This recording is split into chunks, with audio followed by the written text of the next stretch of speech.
L'équipe de France l'a fait. L'équipe de France s'est qualifiée pour le Final Four de la Ligue des Nations. Ça n'aura pas été facile, mais en tout cas, voilà, ça a été une réussite. Ainsi que l'Espagne qui se sont qualifiés aussi au penalty. L'Espagne de Lamine Yamal, de Pedri, de Ferran Torres et de tous nos Barcelonais. On va revenir un petit peu sur tout ça dans cette vidéo. Ça sera la dernière vidéo trêve internationale. Ensuite, on enchaînera sur les vidéos Barça. Vous connaissez très bien le calendrier, les échéances à venir. Donc voilà, va falloir être très concerné et concentré. Et on va avoir du boulot. Donc, l'équipe de France, on commence par ça, s'est imposé 2-0 au Stade de France, dans un stade, une très belle ambiance d'ailleurs au Stade de France, à noter. Et grâce à ça, l'équipe de France a refait son retard tardivement, mais a réussi à le faire. Et quand on regarde un petit peu la physionomie du match aller et du match retour, c'est largement mérité pour les Français qui ont été quand même supérieurs à cette équipe croate, même si, bien sûr, la Croatie a eu des temps forts et des temps faibles. Je trouve que sur les deux rencontres, surtout la seconde période là-bas en Croatie et la totalité du match hier au Stade de France, voilà, l'équipe de France mérite largement sa place dans ce Final Four. D'ailleurs, on va regarder tout simplement les statistiques, les gars. Voilà, regardez l'équipe de France, statistiques 28 tirs à 5, 8 cadrés contre 0, la possession 62%, 864 passes à 557, pardon. Voilà, énormément de maîtrise globale des Français, 14 fautes pour les Français en 120 minutes, 24 pour les Croates. C'est pour vous dire à quel point ils étaient dépassés, 6 cartons jaunes à 2. Bref, les corners, ça je pense que c'est révélateur, hein. Quand tu as des corners, ça veut dire que tu pousses, que tu es dans la surface de réparation. 16 corners pour la France, 0 pour la Croatie. Donc pour tous ceux qui disent que la Croatie aurait mérité, non. Sur la globalité de la rencontre, l'équipe de France méritait de mettre même un peu plus de buts aux Croates. Et même là-bas, au match aller, la deuxième mi-temps était pour moi française. Donc bref, l'équipe de France se qualifie, c'est le principal. Mais au penalty, je l'ai dit tardivement. Pourquoi tardivement? Parce que ils ont peiné à marquer, ils ont peiné à mettre réellement en difficulté Livakovic. D'ailleurs, Livakovic qui a fait je sais pas comment il s'appelle exactement, je crois que c'est ça. Il a fait je sais pas combien d'arrêts hier, c'était impressionnant, sachant que c'est un gardien de but qui ne joue pas tout le temps. Il est au Fenerbahçe et c'est pas le gardien de but qui est tout le temps titulaire. Et il a fait réellement une très grosse partie, énormément d'arrêts, que ce soit sur Michael Olise, sur Kylian Mbappé ou même sur Ousmane Dembélé. Il a été ultra décisif et c'est lui qui a retardé l'échéance des Croates. Et l'équipe de France, quant à eux, voilà, on voulait du changement, on voulait un peu mieux dans le contenu et surtout dans l'équipe titulaire. Et Deschamps a écouté un petit peu le peuple et a surtout regardé en face des trous. Il nous a remis des joueurs qui sont capables de faire des différences, à l'image de Michael Olise, à l'image de Barcola qui a pas fait un mauvais match mais qui a été percutant, qui a fait reculer le bloc. Après voilà, c'est du classique, hein. Maignan, Koundé à droite, Upamecano, Saliba. Il a mis Upamecano au lieu de Konaté. Théo Hernandez qui prend la place de Lucas Digne. Tchouaméni, Koné. Alors moi, j'étais pas persuadé et très serein sur ce milieu de terrain qui est un milieu très combatif, très rugueux, qui n'est pas trop capable de ressortir vraiment des ballons. Tchouaméni l'a fait et Koné aussi. Alors, ils auraient pu mieux faire, sincèrement. J'ai bien aimé le match de Koné. Le match de Tchouaméni, en fait, il a été régulier. Il n'a pas été si percutant que ça. Il a été bon.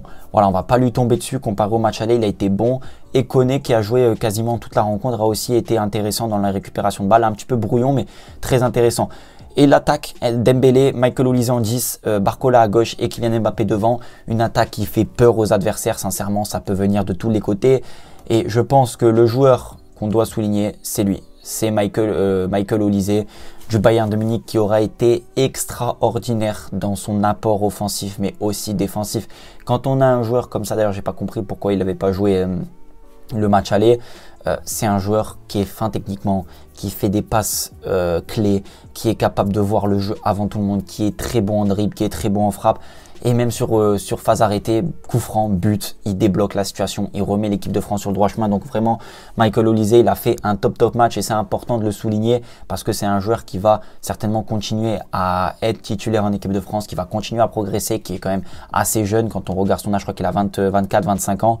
Où est-ce qu'on peut voir 23 ans, rien à voir, 23 ans, j'avais dit 24, 25, 23 ans. Donc il a énormément de marge de progression. Dembélé à droite, il a fait son match, il est buteur. sur un centre de Michael Olise. Barcola, il a, comme j'ai dit, fait reculer le bloc, et Mbappé, pour moi, a fait un bon match, mais qui n'a pas été en réussite. Parce qu'aujourd'hui, si Mbappé rencontre un autre gardien ou qu'un gardien n'est pas dans cette forme-là, il peut mettre 2-3 buts ce soir. Hein. Enfin, hier soir, pardon. Hein. Il est vraiment, vraiment bon. Alors après, il peut apporter plus, il peut être meilleur, mais Mbappé a été bon surtout, je trouve, dans son apport mental. Voilà, il a amené le Stade de France avec lui, il a amené les joueurs, il a motivé. Pendant la séance de tir au but, il a été irréprochable. Donc non, franchement, il faut dire quand c'est pas bien, mais il faut dire aussi quand c'est bien. Il aurait pu mieux faire, attention, je reproche aussi des choses à Mbappé, c'est qu'il a un Mbappé, je trouvais un peu brouillon des fois, mais pas en réussite. Voilà, pas en réussite. Et du côté croate, ça a été un peu la douche froide parce que on savait très bien qu'ils allaient souffrir. Quand on regarde la rencontre, ils ont souffert. Pas beaucoup d'actions, très peu d'actions dangereuses. Mike Maignan a eu 0 arrêt à faire, 0 tir cadré. Donc franchement, on a été largement au-dessus. Donc ça fait plaisir. Et donc l'équipe de France rejoint le Final Four et affrontera l'Espagne. Et donc on va passer à l'Espagne. L'Espagne qui s'est qualifiée face aux Pays-Bas. Ça aura été quand même un très beau match de la part des deux équipes. Franchement, quel match entre deux grosses nations, deux belles nations. J'ai pu voir le match sur les deux écrans et je pense que c'est sur les doubles confrontations qu'on a pu avoir là ces dernières années. Ça fait partie des doubles confrontations exceptionnelles. Deux équipes quasiment au même niveau, deux équipes avec le rapport de force similaire, les Pays-Bas qui viennent en force avec un Ronald Koeman qui fait du bien en tant que sélectionneur, de l'autre côté l'Espagne pleine puissance, vainqueur de l'Euro, qui avait des certitudes dans le jeu, etc. Franchement, ça a été un réel plaisir de voir ce match et moi je mets surtout l'Espagne pour voir nos Barcelonais, voir mes Barcelonais, voir ce qu'ils sont capables de faire. Ils ont répondu présent encore hier sur le terrain sans coup Barcy. Lamine Yamal était le seul Barcelonais, mais Pedri est rentré, Ferran Torres aussi. Franchement, ils ont tous fait le boulot, mais ce match-là, il est exceptionnel, les gars. Je ne sais pas si vous vous en rendez compte. Je crois que les statistiques s'affichent à l'écran. Vous avez 19 tirs pour chaque équipe, 19 tirs pour chaque équipe, 9 cadrés pareil. Enfin, c'est très similaire, un peu plus de maîtrise côté espagnol dans le jeu, beaucoup plus de passes, etc. Mais les Pays-Bas très dangereux à chaque attaque, très intéressant aussi avec le ballon, très costaud défensivement. Et même si ce match de grosse défense, de belle équipe bien en place, il y a eu des buts quand même. Il y a eu des buts. Chaque équipe a concédé 5 buts sur les deux matchs. Donc franchement, c'était un match assez ouvert, deux matchs assez ouverts. Et ça aurait pu être les Pays-Bas comme l'Espagne. Certains des Pays-Bas se sont un peu craqués.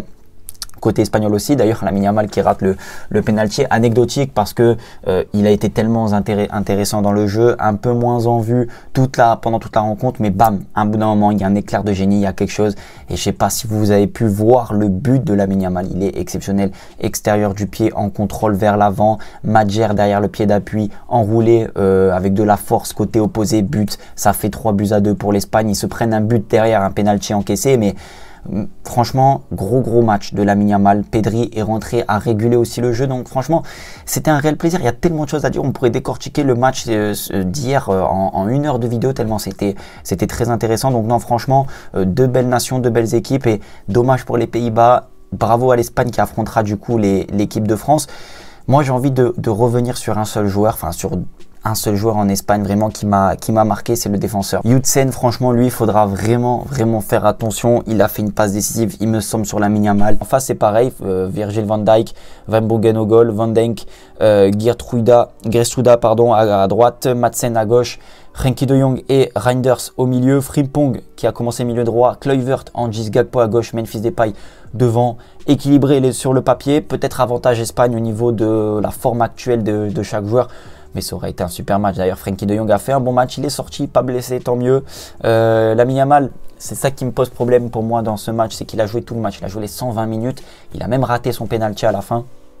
Donc franchement, très dur de se dire que Lamine Yamal a joué 120 minutes et que dans 3 jours, il va rejouer des matchs. Il va enchaîner énormément de matchs. J'aurais préféré qu'il sorte. On a fait le tour de ces deux matchs qui ont été vraiment intéressants. L'Espagne affrontera l'équipe de France cet été pour le Final Four de cette Ligue des Nations.